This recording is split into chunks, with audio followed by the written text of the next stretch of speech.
Hello everyone, this is Soni and welcome in my YouTube class. तो आज का जो टॉपिक है वो हम लोग पढ़ेंगे कि बडी और वन, यानी कि इसमें सबको कन्फ्यूजन होता है कि एनीबडी, एनीवन, समबडी, समवन, ये सब हम कैसे यूज़ करेंगे।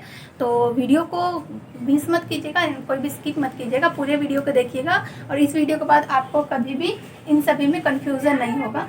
चलिए हम लोग क्लास स्टार्ट करते हैं। तो हमारा जो आज का टॉपिक है वो है कि एनीबडी या एनीवन को हम यूज़ कैसे करेंगे, एवरीबडी, एवरीवन हम लोग इसका यूज़ कैसे करते हैं। ठीक है, तो सबसे पहले तो हमें इस पर कुछ रूट बात जो है उसको साइड करना है। जैसे कि जो हमारे बडी जो वन है, ठीक है, इसमें कोई भी डिफरेंस नहीं होता, हम दोनों में से किसी का भी यूज़ कर सकते हैं। चलिए, एनी मतलब क्या होता है ना, एनी मतलब होता है कि कोई एक, कोई भी एक, ठीक है, कोई भी एक। और जो बडी होता है ना, बडी जो होता है और वन जो होता है पर्सन के लिए यूज़ होता है। ये किसके लिए यूज़ होता है? पर्सन के लिए यूज़ होता है। ठीक है, एनी का मतलब होता है कोई एक। सम का मतलब होता है ना कि कोई, पर्सन के सेंस में इसे हम कोई बोलेंगे। अगर इसी के साथ समथिंग रहेगा तो थिंग के सेंस में हम लोग कुछ बोलेंगे। ठीक है, एवरी मतलब होता है सभी और नो का मतलब होता है कोई नहीं। अब इससे हमारे क्या कॉन्सेप्ट याद रखना है ना कि ये जो तीनों होते हैं, यानी कि anybody, anyone, somebody, someone, everybody, everyone, तीनों जो होते हैं तीनों ही पॉजिटिव होते हैं। और ये जो हमारा नोबडी और नोवन होता है ना, ये नेगेटिव होते हैं। क्या होते हैं? ये नेगेटिव होते हैं। ठीक है ना। चलिए, तो इससे हम लोग कुछ ट्रांसलेशन बनाएंगे जिससे हमें क्लियर हो जाएगा कि इन दोनों में कोई भी डिफरेंस नहीं होता है, दोनों सेम होते हैं। यानी कि आप एवरीबडी, एवरीवन दोनों का ही यूज़ कर सकते हैं। यानी कि body is equal to one, buddy is equal to one, यानी बडी और वन में कोई भी डिफरेंस नहीं है, दोनों सेम है। ठीक है, तो चलिए हम लोग कुछ इसमें ट्रांसलेशन लेते हैं जिसको, ठीक है, सभी सुन रहे हैं। तो सभी के लिए हम लोग क्या यूज़ किए थे ना, एवरी। ठीक है, तो सभी सुन रहे हैं को हम लोग क्या बोलेंगे कि एवरीवन।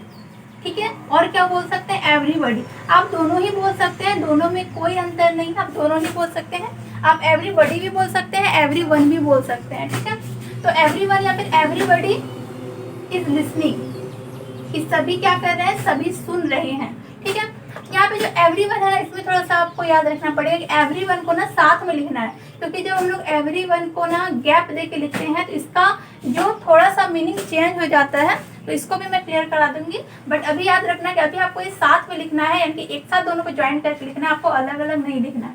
तो एवरीवन या फिर एवरीबडी इज लिसनिंग का मतलब होता है कि सब सुन रहे हैं। आप एवरीबडी इज लिसनिंग भी बोल सकते हैं, एवरीवन इज लिसनिंग भी बोल सकते हैं।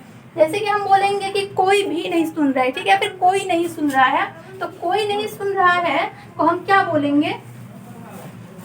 नो वन या तो नोबडी, नो वन या nobody is listening, no one या नोबडी इज लिसनिंग, यानी कि कोई भी नहीं सुन रहा है। ठीक है, हम लोग नेगेटिव का जब भी सेंटेंस में नहीं वाला सेंस आ जाए, नेगेटिव वाला सेंस आ जाए, तो हम लोग ऐसा नहीं करेंगे कि एवरीबडी इजंट लिसनिंग, ऐसा नहीं करना है, या फिर एवरीवन इजंट लिसनिंग, ऐसा नहीं करना है, क्योंकि जनरली इसका यूज़ पॉजिटिव में होता है। तो जब नेगेटिव के लिए स्पेशल नोबडी या फिर नो वन यूज़ किया गया है तो हम एवरीबडी को नॉट लगा के क्यों सेंटेंस को बिगाड़ें, इसीलिए हमको इसमें नॉट नहीं लगाना है, बल्कि उसके लिए हमको नन या फिर सॉरी नो वन या फिर नोबडी में इस लगाना है। यहाँ पे इसके साथ नॉट नहीं लगाइएगा, क्योंकि नोबडी और नो वन का मतलब ही हो गया कि कोई नहीं, यानी कि इस नोबडी और नो वन में नो छिपा है, नहीं छिपा हुआ है, इसीलिए हमको इसके हेल्पिंग वर्ब के साथ नॉट नहीं लगाना है। अच्छा, ये सभी जो होते हैं ना, सभी हेल्पिंग वर्ब क्या लेते हैं? सभी सिंगुलर हेल्पिंग वर्ब लेते हैं।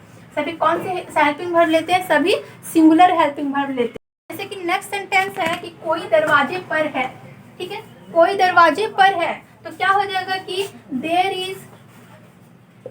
इज someone या somebody, there is someone या somebody, there is someone या somebody at the door। ठीक है, at the door यानी कि कोई दरवाजे पर है, there is someone या somebody at the door। अगर हम बोलेंगे कि दरवाजे पर कोई नहीं है, ठीक है, दरवाजे पर कोई नहीं है, तो क्या बोलेंगे कि no one या तो nobody। ठीक है, there is no one या nobody at the door। ठीक है, at the door।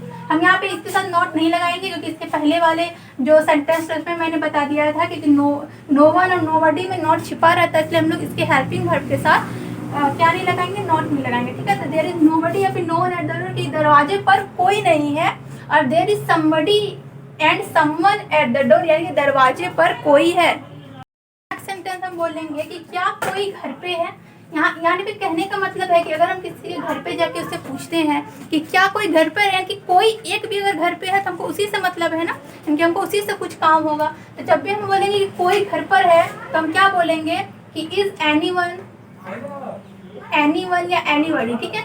Is anyone anybody, is anyone anybody at the home, कि क्या कोई घर पे है, क्या कोई घर पे है तो हम लोग क्या यूज करेंगे, एनीबॉडी या फिर एनीवन, ठीक है। आप एनीवन भी बोल सकते हैं, एनीबॉडी भी बोल सकते हैं। Is anybody at the home, is anyone at the home, ठीक है। दोनों सेंटेंसेस सही। यानी हम यहाँ से क्या जाने कि एनीवन बोलिए या फिर एनीबॉडी बोलिए, समवन बोलिए, समबडी बोलिए, एवरीवन बोलिए या फिर एवरीबॉडी बोलिए, और नो वन और नोबडी, सबका मीनिंग सेम होता है।